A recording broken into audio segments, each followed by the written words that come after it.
Assalamualaikum warahmatullahi wabarakatuh. Perkenalkan saya Najwa SY Salihi dari Aksen 31. Di sini saya akan membahas mengenai Kerajaan Kahuripan. Di sini materi yang akan dibahas ada 5. Yang pertama adalah latar belakang berdirinya Kerajaan Kahuripan. Yang kedua masa kejayaan. Yang ketiga fase kemunduran. Yang keempat bukti peninggalan. Dan yang kelima adalah daftar pustaka. Untuk yang pertama, latar belakang berdirinya Kerajaan Kahuripan. Pada abad ke-10, terjadi musibah Gunung Merapi yang mengakibatkan perpindahan ibu kota Kerajaan Mataram kuno dari Jawa Tengah ke Jawa Timur.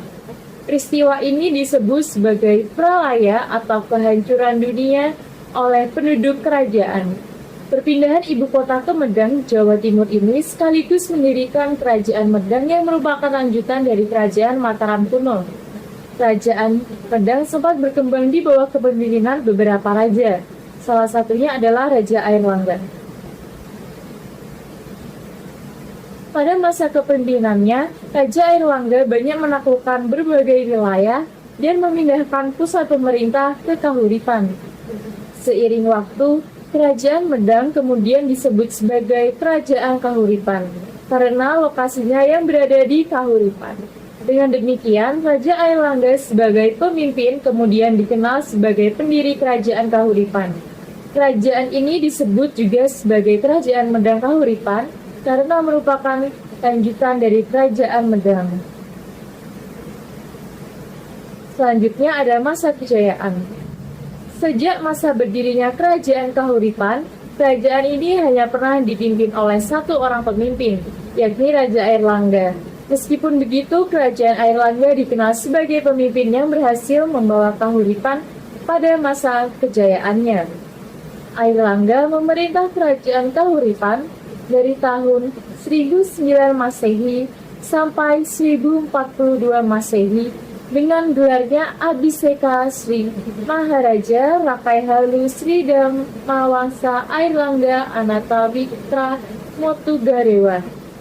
Ketika Airlangga naik tahta di tahun 1009 Masehi, kawasan Kerajaan Kahuripan meliputi Sidoarjo dan Pasuruan saja. Setelah Kerajaan Sriwijaya dikalahkan oleh Rajendra Kolodewa dari India, Airlangga semakin leluasa membangun kejayaan Wangsa Isana dengan menaklukkan Pulau Jawa. Pada masa pemimpinan Airlangga inilah Kerajaan Kahuripan mengalami kemajuan yang pesat yang terjadi hampir segala bidang, baik ekonomi, politik, dan militer.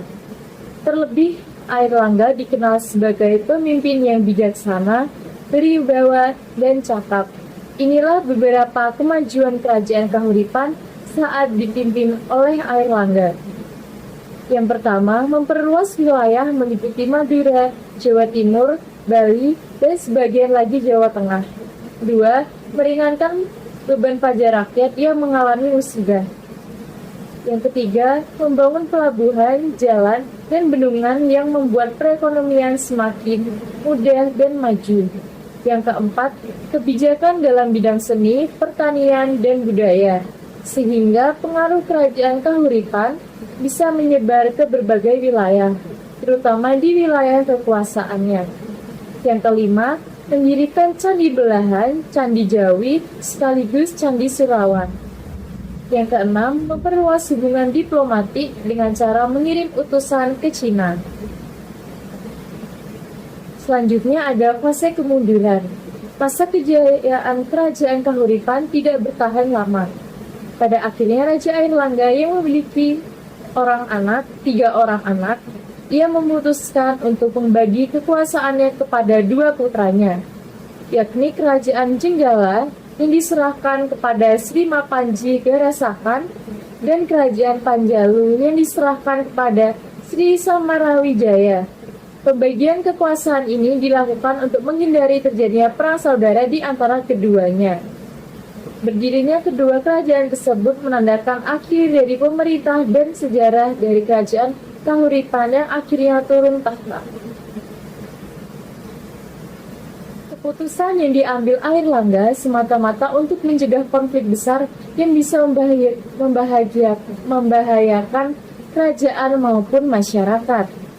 Hal ini sebagai bukti bahwa Airlangga merupakan raja yang bijaksana dalam menjaga kedamaian di wilayahnya. Namun, pada akhirnya pembagian kerajaan oleh Airlangga tidak mencegah perang saudara antara kedua putranya, Mapanji Garasakan dan Sri Samarawijaya. Kedua putra Airlangga sama-sama merasa pantas mewarisi tahta ayahnya, yang menyebabkan terjadinya peperangan antar kerajaan tersebut. Peperangan antara kerajaan Panjalu dengan kerajaan Jenggala berlanjut hingga kurang lebih 60 tahun.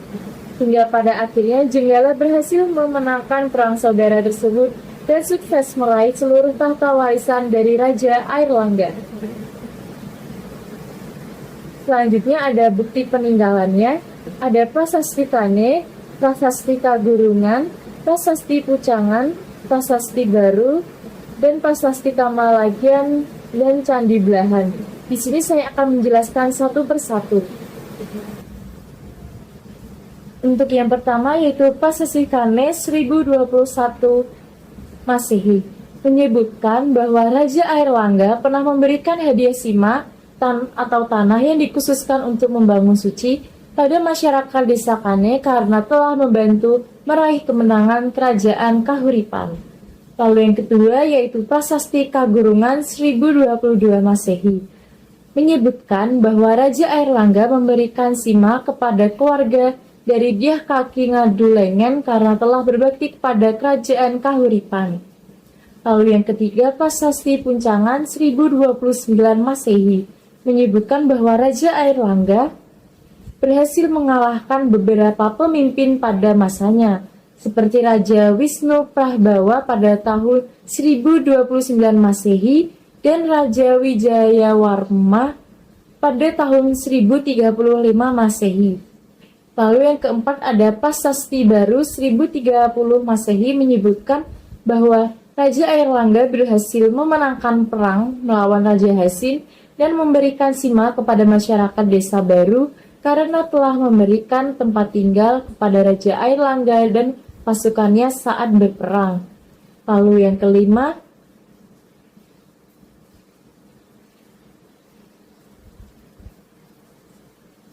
ada Prasasti Teret. Yang kelima ada Prasasti Kamalagian 1037 Masehi menyebutkan usaha Raja Airlangga dalam memakmurkan kerajaan Kahuripan dengan melakukan pembangunan bendungan di Waringin Sapta. Lalu selanjutnya ada Candi Belahan. Candi Belahan adalah peninggalan tempat pemandian yang digunakan oleh Airlangga dan kedua permaisurinya, yaitu untuk mandi permaisurinya yang bernama Dewi Sri dan Dewi Laksmi. Lalu selanjutnya ada daftar pustaka. Di sini saya mengambil sumber dari Kompas, lalu ada dari Detikcom, dari Kumparan, dari Gramedia, dan dari Travel Kompas. Baik, itu saja presentasi saya mengenai Kerajaan Kahuripan. Mohon maaf jika masih terdapat kekurangan dan kesalahan. Terima kasih. Wassalamualaikum warahmatullahi wabarakatuh.